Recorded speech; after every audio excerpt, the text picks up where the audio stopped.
All right. Good afternoon, Pastor Henry. How are you today? I'm doing well. Well, good. This is bonus episode one. One. One. Maybe another name will come later, but Yes. Bonus Q&R session one. there we go. Well, thank you all for joining us today. Whenever you digest this, we're glad to have you with us. We're glad to be doing this because we got a plethora of questions at our past Q&R, and we said, you know what, we're going to quit being selfish and we're going to share them all with you. So that's what we're doing today. So as you all may remember, part one of our core values last week of core value number 6, even though we're not going to really keep numbers when we go down with them, but we build bridges, not barriers.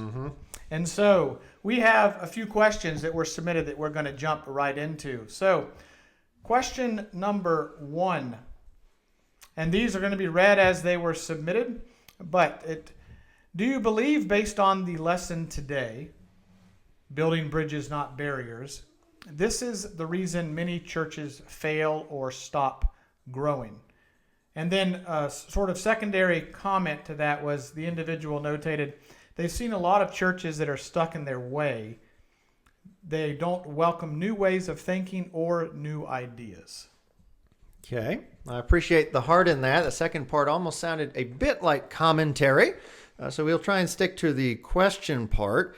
But the question is, do we believe that this principle of building bridges, not barriers, and thus somebody not doing that, is why churches don't grow or they slowly shrink, kind of die?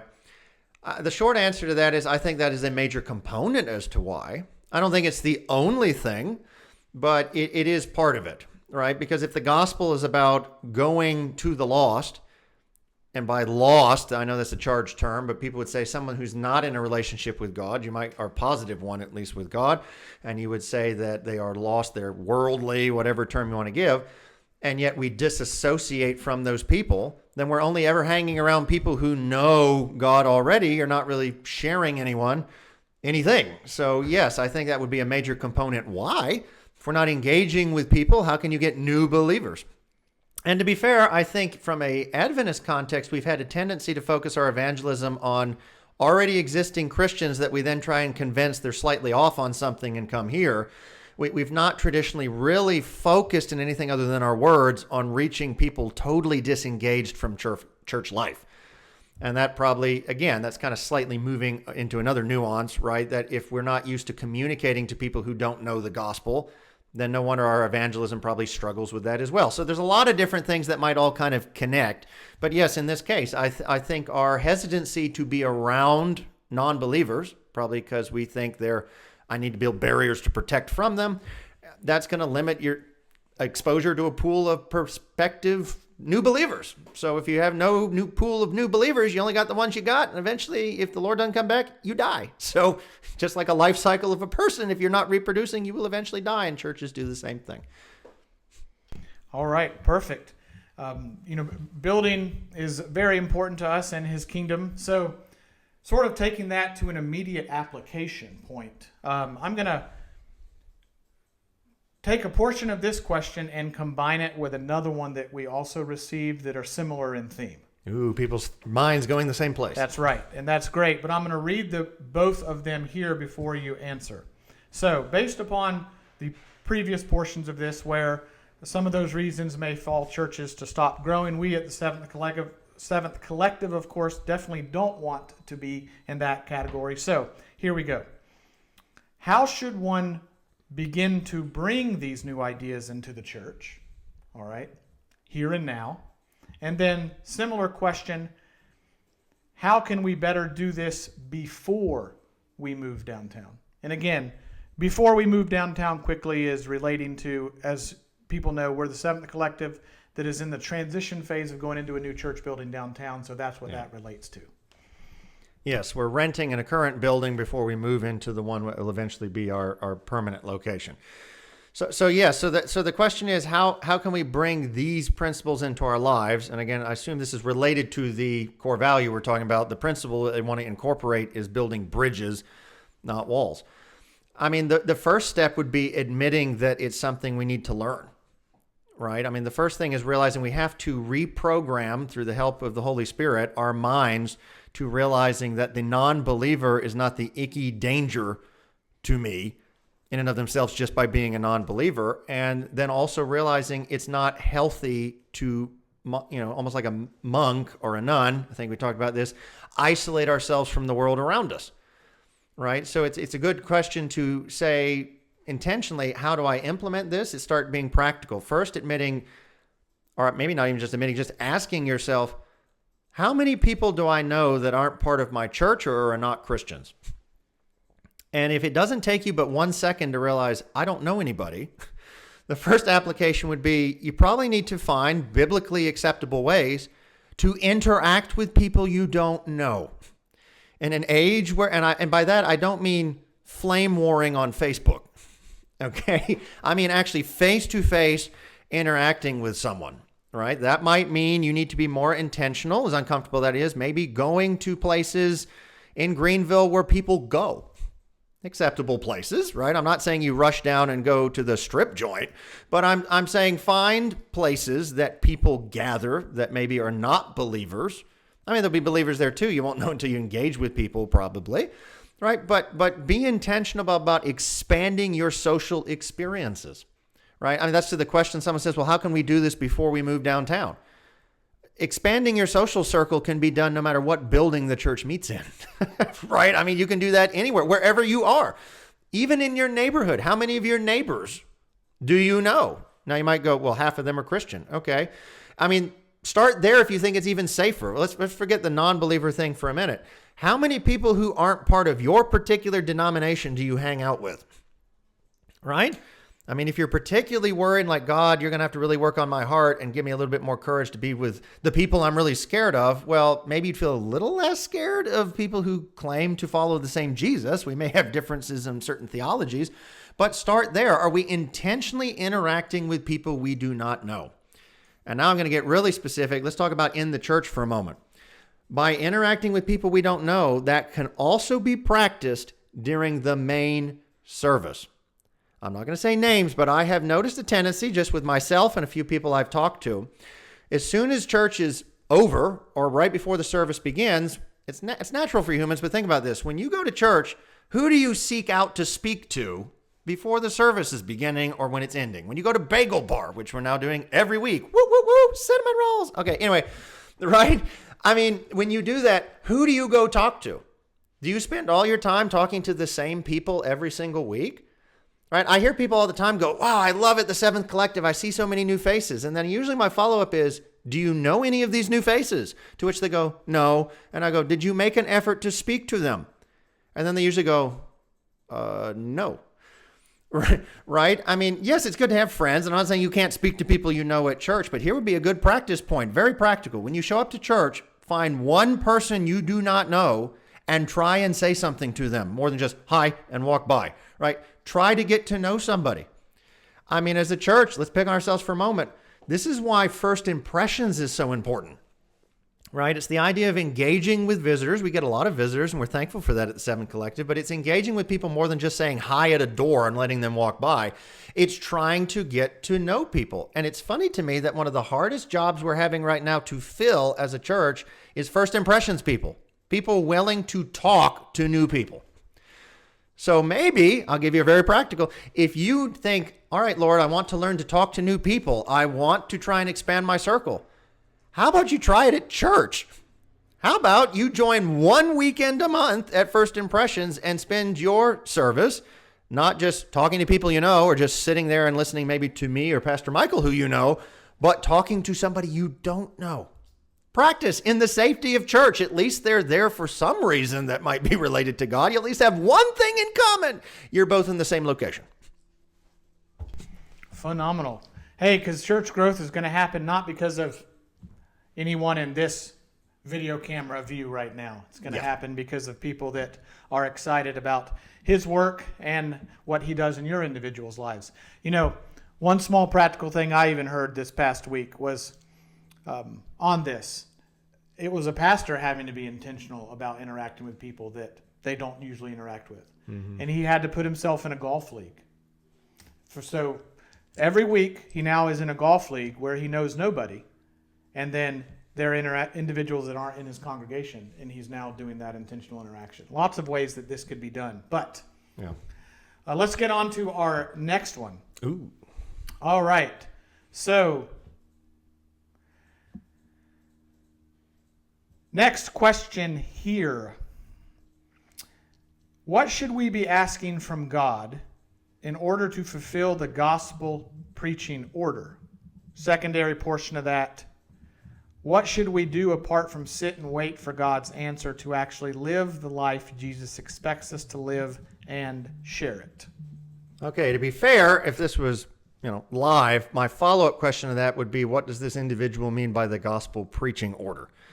Because that wasn't necessarily the topic we were talking about. I mean, if they mean that the gospel goes to someone first before they're held accountable, I guess because you preach the gospel because they're outside of the faith, so you don't judge them, you're just giving them the gospel, and then maybe the switch in the writer's mind is that, well, then the order is now I hold them to accountable to stuff.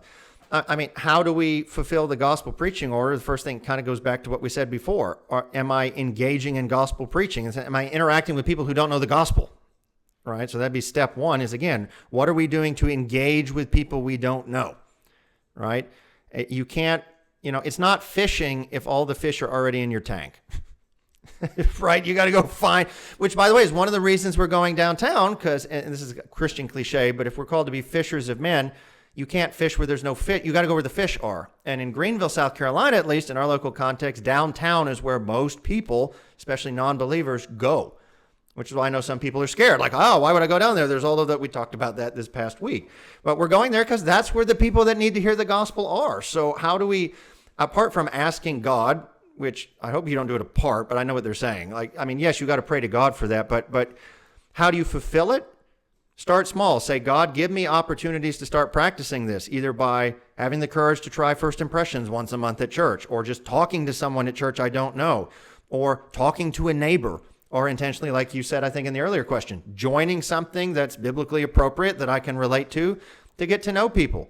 Are you part of a, co-op of some kind with your children? Are you, like knitting? You're going to join a community knitting league. Do you like pickleball? That's really popular. All right. Do you like golf? Do you like anything else? What can you sign up for to have an excuse to engage with people you don't know? Because you'll just have to practice. You're not going to be perfect at it at first. It's going to feel awkward. But I do know we talked about this in the Q&R during the live service. The struggle is a sign of life. You can't get better if you don't struggle. Shocker. If you heard the early years of me even preaching when I became a minister, I'm glad that was during the era of the cassette tape and they could be burned. Okay? I still have to get better. There's times I preach now and people constantly remind me of the things I probably said wrong or not too great. But you learn by doing, right? And the miracle of the gospel is you're not judged by, your mistakes. If you're in Christ, he can take your mistakes and make them a lesson, right? And you can learn from them. Then you make less of them. Right? I appreciate Christians that well-meaning, they're like, well, I want to live a perfect life, or I want to stop doing these things. Well, you can't learn to do if you're not doing, right? Holiness is not the absence of something. Holiness is the doing of something, right? It's the state of being. And we talked about that. Sitting and being dead in church is dead. It's not holy, right? Go do, go practice, go learn. A wise pastor once said, a ship can't be moved, right? The rudder can't be turned unless the ship is moving, right? Well, if you're worried about your Christian experience doesn't seem to be growing, are you in movement? Are you moving for God to direct you? Because if you're sitting still, there's nothing you can do with that. So get moving. Try something.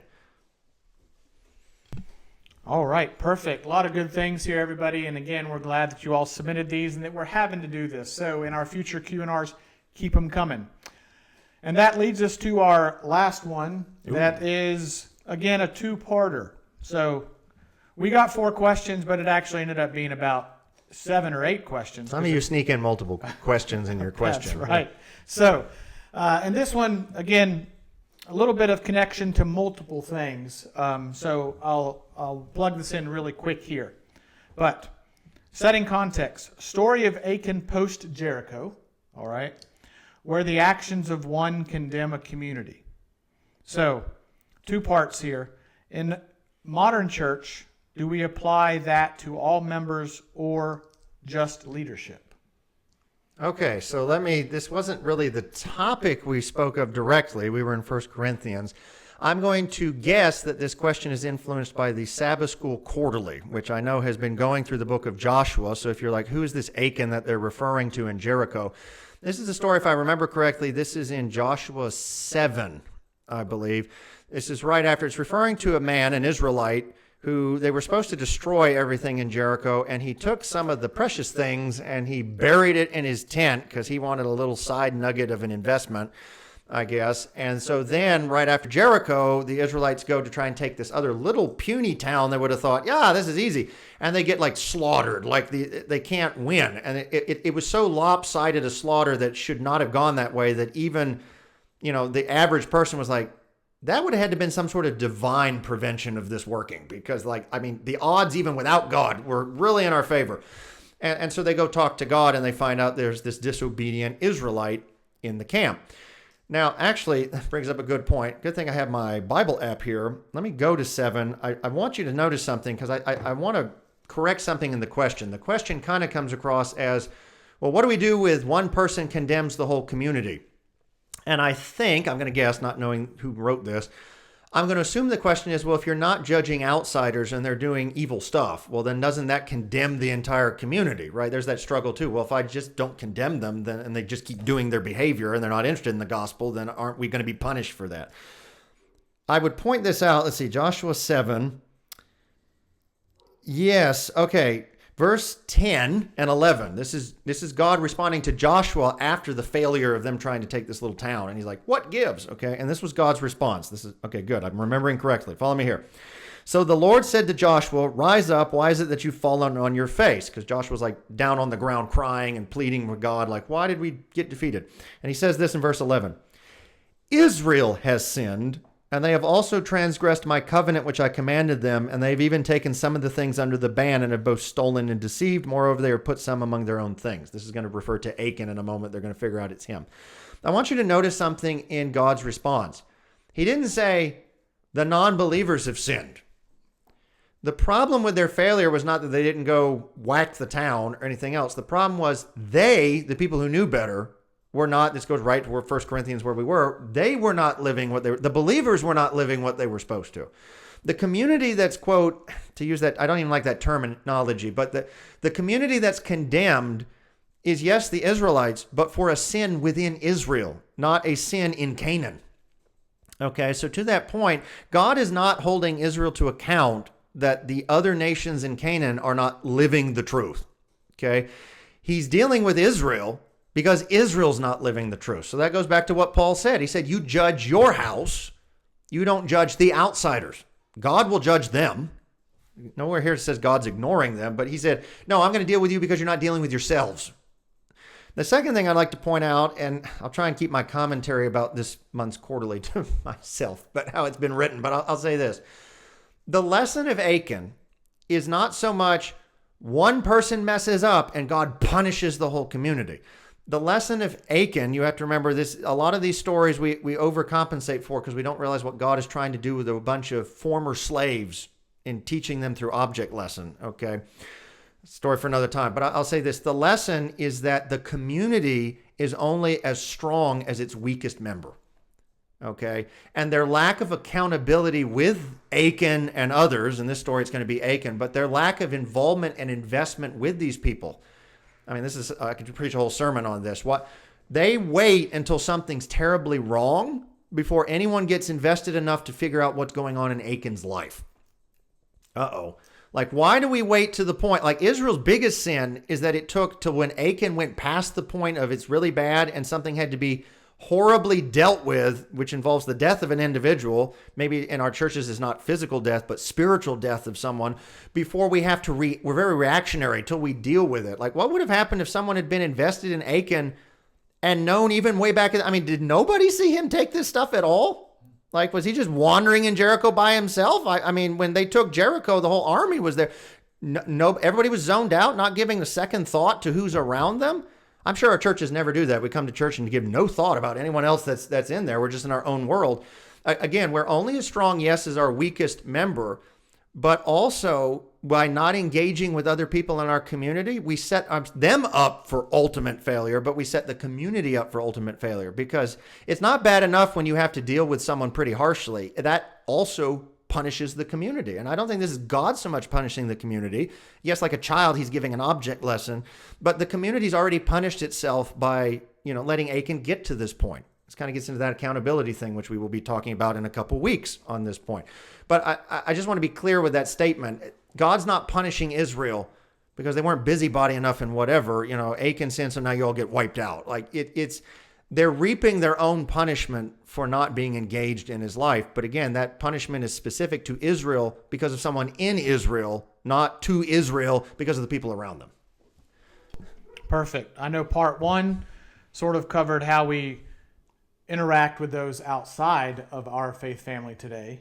And we're going to do a couple parts, actually, on building bridges, not barriers. So this secondary question here may actually lead to one of those parts.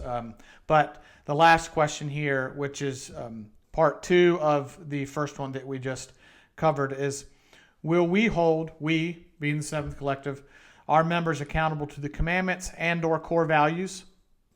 And if so, how? Short answer is yes. Long answer is I'm going to punt that one. Not because I don't want to answer it, right? Because using this video, I even get more time than we normally have in Q&R. But I will say this. That part about accountability, we mentioned it Sabbath, but it's a good point to mention again. That's going to be in a future part of this core value. That's why we're going to spend, I think we said this last week, 3 weeks on this core value, when most of them we've just been hitting a highlight, and we said every year we'll hit new parts, because this one confuses a lot of people. So we're going to slow down and take more weeks to deal with it. But I'm going to have an entire teaching, not this Saturday, depending on when you're watching this. This is in November, right before Thanksgiving. Not the Saturday before Thanksgiving 2025, but probably the week right afterwards. Right? You can catch it up later online or in our podcast if you're traveling for Thanksgiving. We get that. But we're going to have an entire teaching dedicated to how does one hold the community to account? How should Israel, for example, have held Achan to account? How do you do that correctly? You just gather everybody up and stone them to death? Again, the way we can read this as Westerners. So I'm going to punt and say we have an entire teaching on that coming up in 2 weeks. So whoever wrote this, hold that question. Either ask it again or resubmit it when we hit that if that teaching doesn't answer that. But I'll be happy to answer that when we can have a little more nuance to it than in a Q&R segment. All right. Well, perfect. Well, that's all she wrote, or he wrote, or whoever wrote these and submitting them. So we are thankful that you all are continuing to engaging with this section of our service. And again, if we keep getting these like we will, we'll keep doing these bonuses. And if it's not every week, maybe it happens every other week or such, just depending upon how you all submit the questions. So it's with that, we're going to sign off. We hope you all have a great week, and we will see you Saturday. Bye.